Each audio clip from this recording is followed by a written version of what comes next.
how can I tell a really personal story in a really fun way?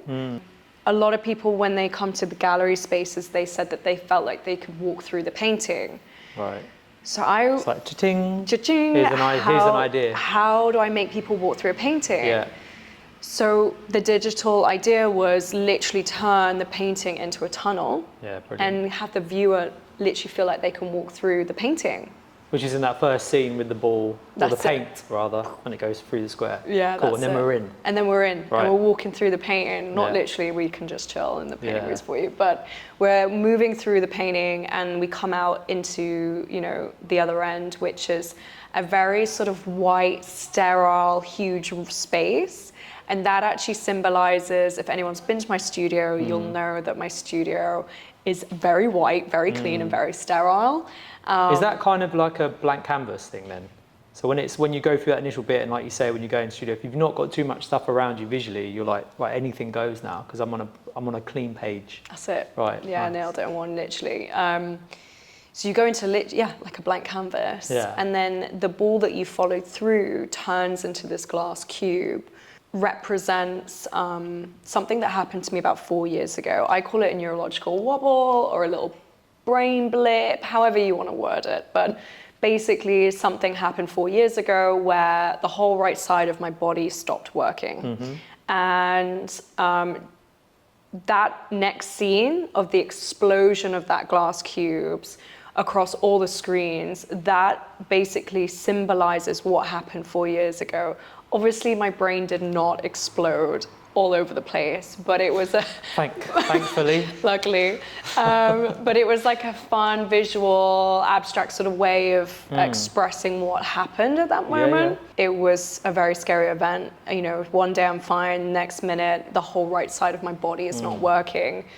And so that's what that second scene is. It's the explosion of the brain all over the screens around you. And again, the way that the cubes explode from that glass cube, I wanted the viewer's eye to be drawn everywhere. You know, we've got this huge space with screens all around you. It was, okay, we've got the main screen, but I wanted you to, you know, follow the cubes that way, and then follow the cubes that way, and then follow the cubes over. You know, I wanted to see the audience literally doing that with their head as it moved around. You're surrounded. Completely surrounded. So that's the second stage. Then the third stage is the building of the cubes. So the cubes look like they replicate, and that is literally like cellular replication. I don't think my brain cells were cellular replicating, but it was kind of, again, you know, as my brain was repairing, it was rebuilding itself. What happened when the right side of my body stopped working wasn't physical damage. I wasn't in a car crash. I hadn't, you know, snapped through a nerve or something. It was something functional, just wasn't, the messages weren't being going to all the right limbs, basically. And then we move into the paint growing from the ground up. And there's a reason why I use blue paint. Interesting. And there's a reason why I used a gradation of color in that. Right. It was the first collection I painted once I'd recovered. So it's literally telling the story of brains recovered. Okay, I'm painting again. Oh, okay, and this is the first collection I created after I recovered. So that's why it's the blues. And then the end bit, which was the most exciting bit with you, was that final celebration. While I was recovering, I forgot to mention, while I was recovering in hospital, I had read online that listening to classical music helped neuroplasticity. Nice. Didn't know what that meant. Still probably don't really know what that means. But I was like, okay, I really like the sound of string instruments. So I'm just gonna put some headphones on and just play it day and night. I'm gonna sleep with it, let it get into the subconscious, and see what happens. And that's all I listened to for, we're talking months of just all day, soothing. All night. Very soothing. Classical strings are soothing. That's it. But what I discovered when I recovered and was painting again was when I was playing string instruments, I was starting to see color in my vision. And I was like, I thought maybe my brain was just playing tricks on me. I was painting with color. I was like, maybe I'm just staring at the color yellow for too long, and now I'm seeing yellow.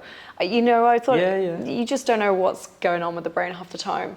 But actually, what I realized was it was every time I was listening to string instruments. So this is obviously a type of frequency of music.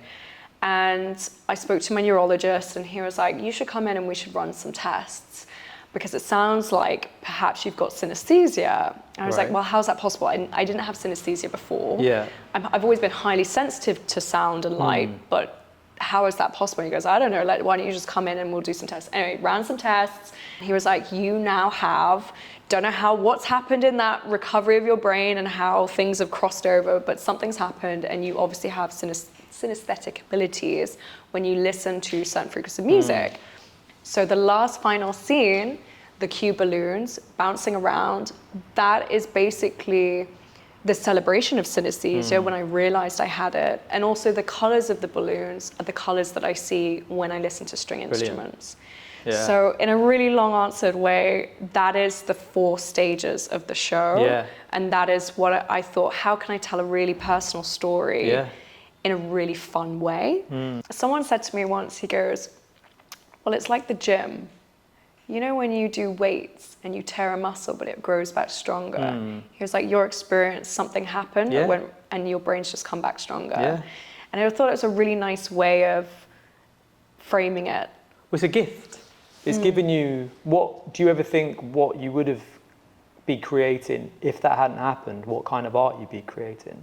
Honestly, I have no idea. Yeah, so that's 'Cause interesting. I would have been taken because off. it's taken you in a certain direction. That's it. So, we're all a product of our experiences of things, good and bad. Yeah. And that has opened up a section of your brain which has now put you on this amazing journey. So that's pretty cool, isn't it? Yeah. And it's cool you've got to make something like that show that's documented what happened, but in an artistic way, not like you say, a documentary of, Yeah. of stuff. So Yeah. it's brilliant.